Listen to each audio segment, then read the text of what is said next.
Hello my lovely viewers. मैं share कर रही हूँ आपसे एक classic Italian dish, chicken fettuccine alfredo, जो कि है ही फेमस अपने इस क्रीमी और सिल्की टेक्सचर की वजह से।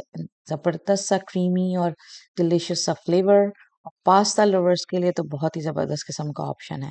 बहुत डिफरेंट डिफरेंट स्टाइल से बनता है। मैं आपको अपने स्टाइल से बताऊंगी। और मैंने मशरूम ऐड किए हैं, आप चाहें तो कोई और वेजिटेबल ऐड कर सकते हैं। यूजुअली बहुत ज़्यादा वेजिस तो डलते भी नहीं है। और ये देखिए कितनी ज़बरदस्त सी कोटिंग और स्मूथ और क्रीमी सा इसका चिकन का टेक्सचर, साथ में बिल्कुल ही परफेक्टली ब्लेंडेड मशरूम्स। तो ये रेसिपी मैं आपसे शेयर करूंगी। चलें, लेट्स गेट स्टार्टेड। ये मैंने अपने इस तरह प्रेप टेबल रेडी कर लिए। जो जो चीज़ें मुझे पहले से प्रेप करनी थी, यहाँ मैंने पानी बॉयल करने के लिए रख लिया है, नूडल्स को बॉयल करने के लिए। ये मैं फेरिचीनी नूडल्स ले रही हूँ। ये मैंने 750 ग्राम लिया, मैं ज़्यादा बना रही हूँ। अगर आप हाफ प्रोपोर्शन में लेते हैं तो हर रेसिपी की जो भी इंग्रेडिएंट्स है उनको आप हाफ में डिवाइड कर दीजिएगा। मैंने बस सॉल्ट और ऑयल डाल के पानी बॉयल करने रख दिया। जैसे ही बॉयल आएगा मैं इसमें नूडल्स ऐड कर दूंगी। मैं ये पुराना कुकर है जिसको मैंने कभी कुकर के तौर पे कभी यूज़ नहीं किया, लेकिन ये मैं इसलिए रखती हूँ कि ये लॉन्ग टाइप का वेसल है तो अच्छा रहता है इसमें नूडल्स और स्पगैटीज वगैरह कुक करने के लिए। ये मैंने चिकन बोनलेस लिया है, 2 पाउंड्स थे, तकरीबन 904 ग्राम के करीब। ये थिनली स्ट्रिप्स है, इस तरह के मैंने स्ट्रिप्स काट लिए थे। ये मैंने प्रिपेयर करके रख लिया। अब ये है मशरूम्स, मैंने वॉश करके रखे हैं।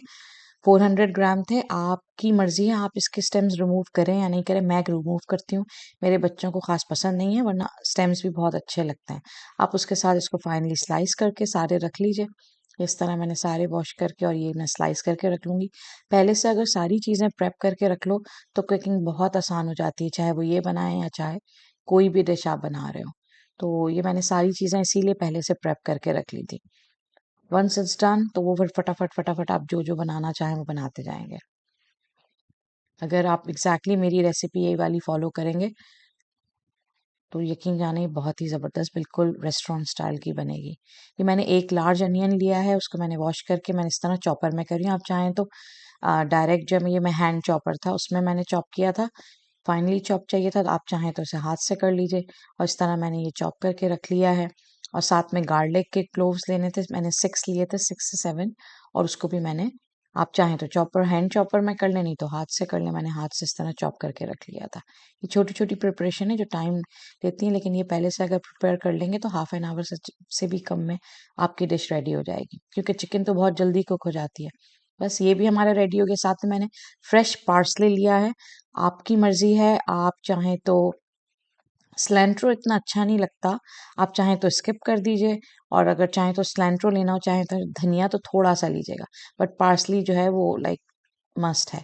अब ये मैंने ऑयल लिया, 2 table spoon olive oil use किया है हेल्दी ऑप्शंस के लिए। और आप चाहें तो रेगुलर ऑयल भी यूज़ कर सकते हैं।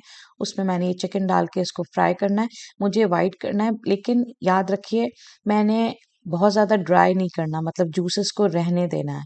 मैंने इसमें सॉल्ट एंड पेपर ऐड किया है, आप अपने टेस्ट के लिहाज से ऐड कर लीजिए। और बस इतना फ्राई किया कि जैसे ये वाइट, कंप्लीटली वाइट हो गई, कुक्ड हो गई ऑलमोस्ट। ज़ाहिर है चिकन तो फटाफट हो जाती है, थिन स्ट्रिप्स हैं तो वो जब वाइट होगी तो वो खुद ही कुक्ड हो जाएगी। देखिए कितने जूसेस हैं। ये जूसेस भी, अब मैं ये चिकन को भी रिमूव कर रही हूँ पैन से, और साथ में जूसेस भी। अब आप अलग से अगर स्टॉक यूज़ करना चाहते हैं तो आप कर सकते हैं, लेकिन आप चाहें तो इस तरह ये जूसेस भी यूज़ कर सकते हैं। मैंने जब चिकन रिमूव की उसी पैन में अब मैं बटर ऐड करूँगी और ऑलिव ऑयल। मैं कोई वाइट सॉस वो वाला नहीं बना रही, जिसमें मैं मैदा और वो सब डाल के फ्राई करूँगी। ये क्विक सी बनने वाली डिश है और क्लासिक यही है, क्लासिक रेसिपी यही है। तो बस मैंने बटर ऐड किया, उसमें ऑलिव ऑयल ऐड किया। जैसे ही बटर मेल्ट हुआ उसके बाद मैं इसमें ये मेरी जो अनियंस मैंने चॉप करके रखे थे ये डाल दिए। अब देखें पहले से प्रेप किए हुए थी इंग्रेडिएंट्स, तो जल्दी जल्दी चीज़ें होती जाएंगी। बस इसको मुझे ब्राउन नहीं करना, जैसे ट्रांसल्यूसेंट करना है। जैसे ये ट्रांसल्यूसेंट होगा मैंने इसमें मशरूम्स डाल दिए और जो स्लाइस करके रखे थे वो डालें, और साथ में मैं इसमें गार्लिक ऐड कर दूंगी। हल्का सा सॉटे किया, और सॉटे करने के बाद मैंने गार्लिक ऐड किया है। और अब मुझे इसको एटलीस्ट 5 to 6 मिनट्स के लिए कुक करना है। 5 से 6 मिनट्स के लिए कुक करेंगे तो फिर वो अच्छे से हमारे मशरूम्स कुक हो जाएंगे, रॉ नहीं रखने। देखें 5 6 मिनट्स हो गए थे तकरीबन। जैसे ही ये कुक हुए, अब इसके अंदर ये मैंने हाफ एन हाफ यूज़ किया है, क्योंकि मुझे हैवी क्रीम जब यूज़ करती हूँ तो बहुत ज़्यादा डिश हैवी हो जाती है। आपने अगर हैवी क्रीम यूज़ करनी है तो आप हैवी यूज़ कीजिए, लेकिन हाफ, मैंने 6 कप्स लिए थे, आप 3 कप्स हैवी क्रीम लीजिए क्योंकि ज़्यादा क्वांटिटी में नूडल्स हैं। और अगर आपने हाफ एंड हाफ करना है तो आप क्या कीजिए, जस्ट क्रीम और मिल्क को हाफ हाफ पोर्शन में ऐड कीजिए और वो आपका हाफ एंड हाफ बन जाएगा। साथ में मैंने सॉल्ट एंड पेपर ऐड किया टेस्ट के लिए। ये मैं इटालियन सीजनिंग ऐड कर रही हूँ, 3-4 टीस्पून ली थी। आपकी मर्जी है, ये ऑप्शनल है, आप चाहें तो स्किप कर सकते हैं, लेकिन इससे भी अच्छा टेस्ट आता है। आप इसकी बजाय ऑरिगेनो भी डाल सकते हैं, लेकिन इटालियन सीजनिंग से अच्छा टेस्ट आता है।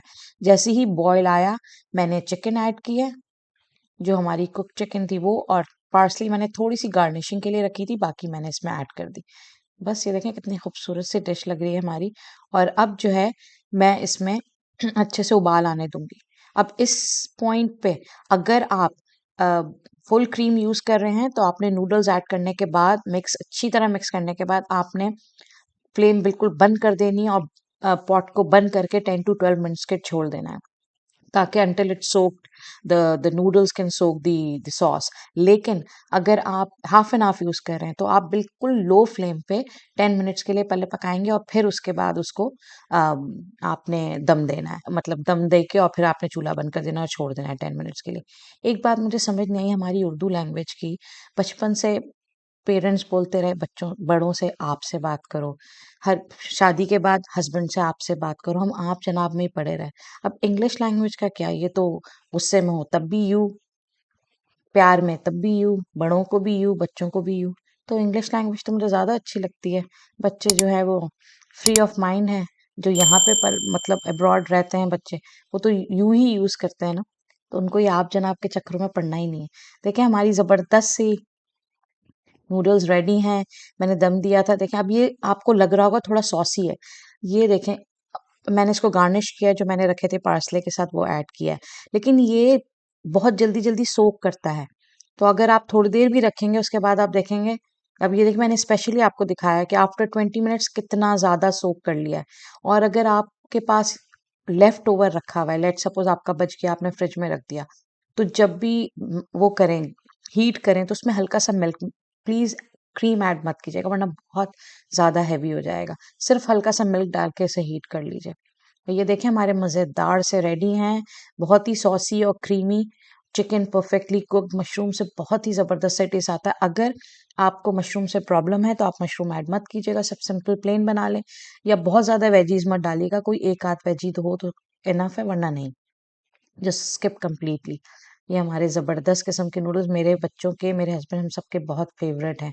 तो ये तो हमारी मोस्ट फेमस डिश है। देखें परफेक्टली कुक पार्सली से अच्छा सा टेस्ट आता है और ये आहिस्ता आहिस्ता सोक करने लग जाएगा, ये नूडल्स हैं। तो अब ज़बरदस्त सी डिश आपने ज़रूर ट्राई करनी है, अपनी फैमिली को बना के खिलाइए और मुझे दुआओं में याद रखिए। Thanks for watching.